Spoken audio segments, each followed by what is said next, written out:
আসসালামু আলাইকুম ওরহমতুল্লাহ। সম্মানীয় দর্শক মণ্ডলী, এখন আমি মহিলাদের নামাজের পার্থক্য নিয়ে আলোচনা করব।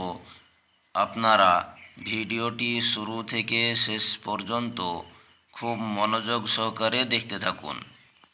1 নম্বর পার্থক্য, মহিলারা তাকবীরে তাহরিমার সময় নিজের উভয় হাত কাঁধ পর্যন্ত ওঠাবে, কিন্তু হাত ওড়নার বাইরে বের করবে না।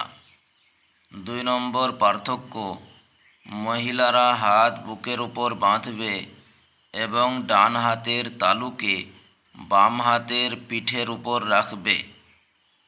3 নম্বর পার্থক্য, মহিলারা রুকুর সময় অল্প একটু ঝুঁকবে, অর্থাৎ শুধুমাত্র এতটা পরিমাণ ঝুঁকবে যে হাত হাঁটু পর্যন্ত পৌঁছে যায়।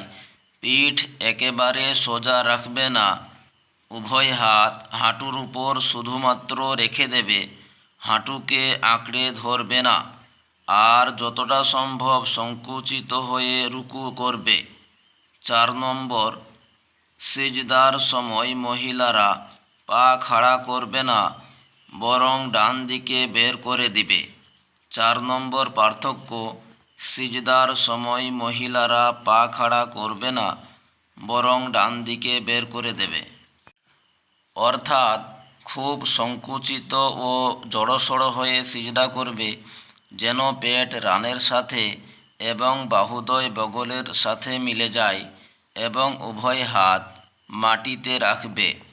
দর্শক, আরও নতুন নতুন ভিডিও পেতে আপনারা আমার এই চ্যানেলটিকে সাবস্ক্রাইব করুন এবং লাইক, কমেন্ট ও শেয়ার করুন। তাহলে যখনই আমি ভিডিও আপলোড করব, সেই ভিডিওগুলি সরাসরি পৌঁছে যাবে আপনাদের কাছে। দর্শক, আর যদি আপনাদের কোনো মাসআলা মাসাইল জানার প্রয়োজন হয়, তাহলে আপনারা কমেন্টে লিখুন, ইনশাআল্লাহ আপনাদেরকে উত্তর দেওয়া হবে।